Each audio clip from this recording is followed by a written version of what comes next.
I'm Shivani Gupta. I'm obsessed with small to medium businesses growing. As business owners, we take so much risk and we want to make sure it's worth it. I believe one of the best presents you can give yourself as a business owner is to be able to learn how to scale your people, your profit, and your processes.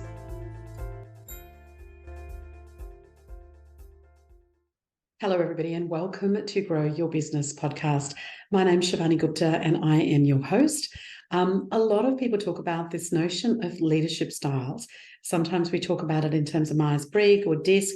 What I wanted to do was talk about a little bit around what type of behaviours do we see, more importantly, in terms of the different leadership styles, and how can we as business leaders and owners adapt our style to be able to engage our people, and how do we do that in terms of being able to retain them. And also what we want to do is to be able to use that to grow our business. It's always about being dynamic, and it's always about constantly changing. So I want to talk about the different styles. Firstly, the authoritative style is the style that makes time to find new and better ways of doing things. They show people the part that they need to do in terms of bringing the vision to life, and they rally people to be able to achieve their goals. And they often step back and take a bigger picture. And so let's look at some of the pros and cons of the authoritative style, because each style has things that are great about it and some things that are very challenging about it. Some of the pros of authoritative styles is that it's really useful when you require direction and making sure that you've got this very well mapped, very well-defined path to be able to reach your goal. They perform really well in almost most commercial settings. It's particularly useful in terms of this particular authoritative style when you're expanding and growing your business, as we speak about in this podcast, particularly when you're getting into new markets and new products. They're also very successful, this style, at inspiring others to making sure that they perform well and that they support their ideas. They give people a sense of value for their work, which inspires them. And they provide the people some flexibility in letting them work out how they can achieve the clear company's defined vision and the goals.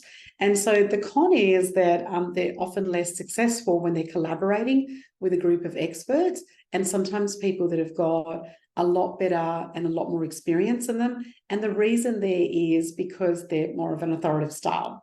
The second that I want to speak about, the other style, is pace setting. So what do we mean by pace setting type of leadership style? Well, the pace setting are work really quickly to understand what the high standards are, and they're also very good at communicating, letting people know what is expected of them as well.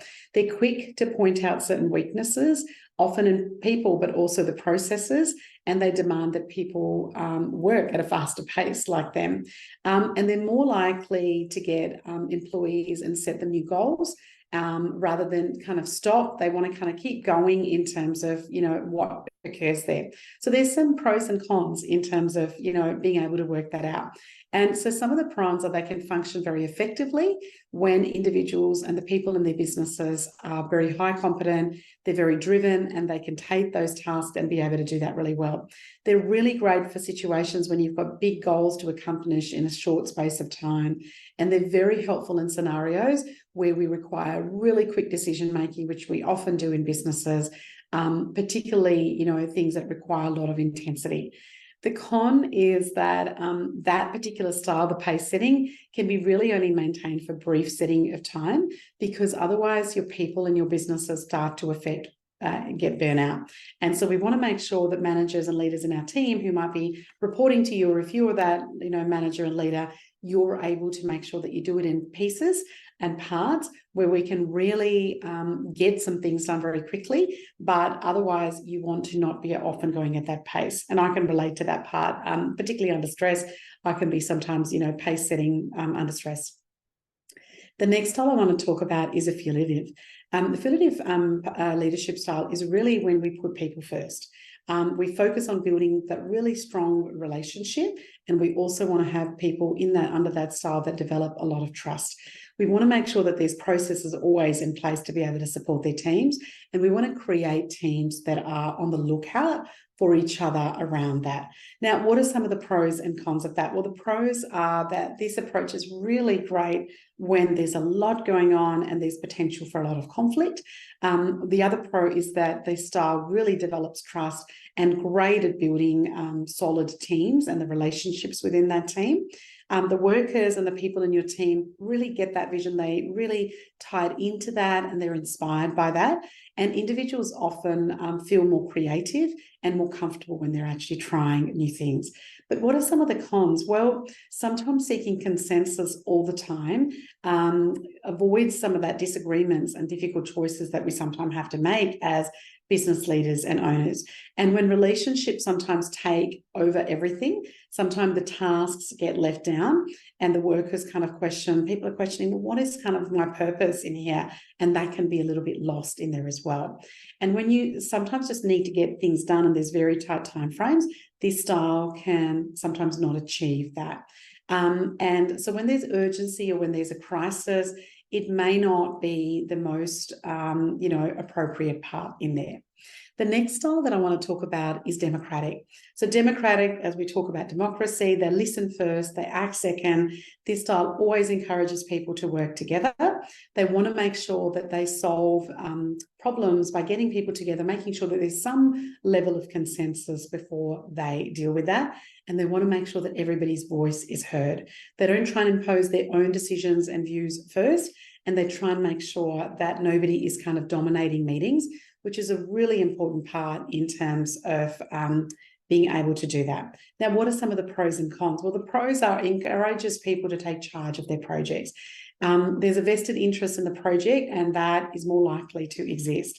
The discussion around those particular issues enables us, and the people in your team to find more solutions. People also feel motivated about the fact that they've been involved and there's consensus and input from them as well. And it also helps them form that shared vision. I speak about that on many different podcasts, and it's important that that is there. But what are some of the cons of democracy? Like people go, well, there can't be any cons. Well, there are. Each style has its pros and it also has its cons. So some of the cons are it can be challenging for people that are not often used to making decisions. So they're used to getting, this authoritative and fast-paced just telling us what to do. People also can become a little bit dissatisfied, or sometimes they're not actually sure of what their responsibilities are, so having some clarity around that. One of the other cons of that is that people can also start meeting without having any definitive conclusions for meetings. That can take up a lot of time, particularly when there's several parties involved.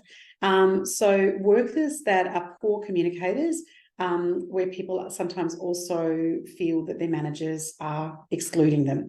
So yeah, there's quite a few downsides of the democratic part, and it's also really important to be able to look at things from a pros and a cons perspective. In terms of, let's look at the next, which is the second to last style, which is coaching. I'm a big fan of the coaching style to be able to grow our business with our people.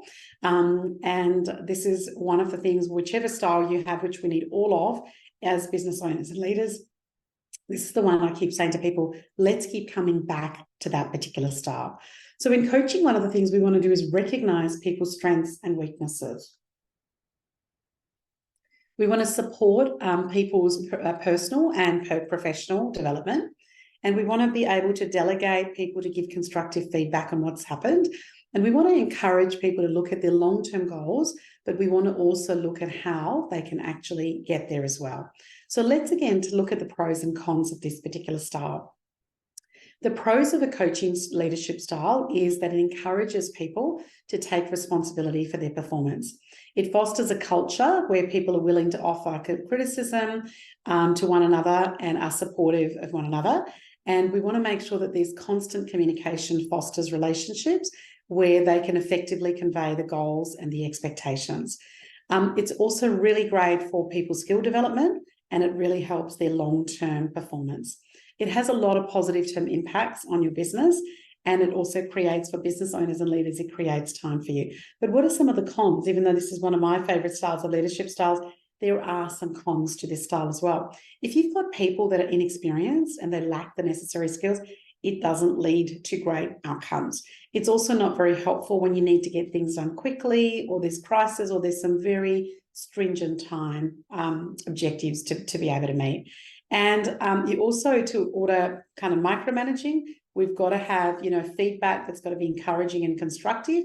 So sometimes, coaching that also always doesn't work. And sometimes when you've got people that are very resistant to change, we need to step into other leadership styles, and sometimes the coaching part doesn't work. So it's really important to, again, look at all the pros and cons of that.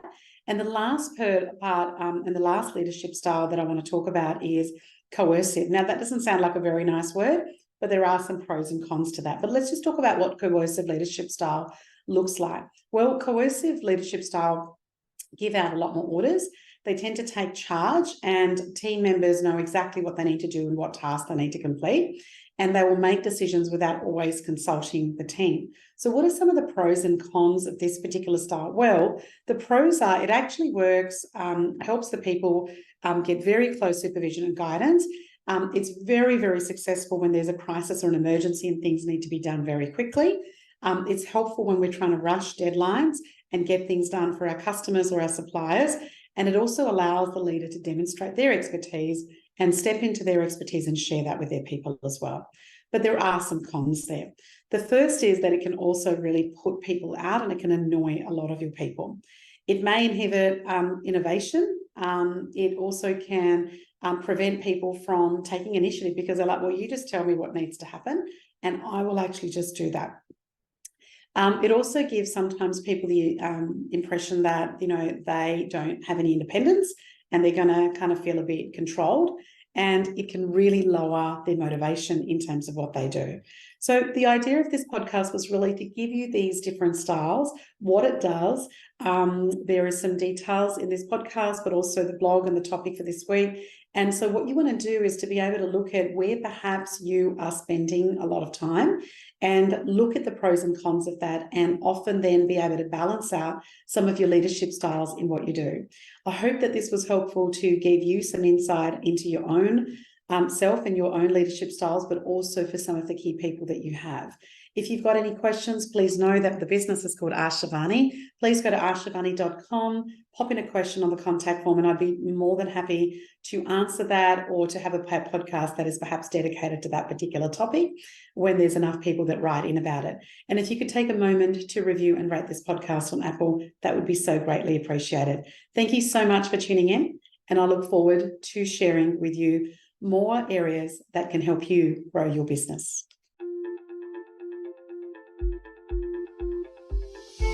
I'm Shivani Gupta, and you've been listening to the Grow Your Business podcast. I hope you got one idea that you can think about, or perhaps even implement straight away in your business. Thank you for listening.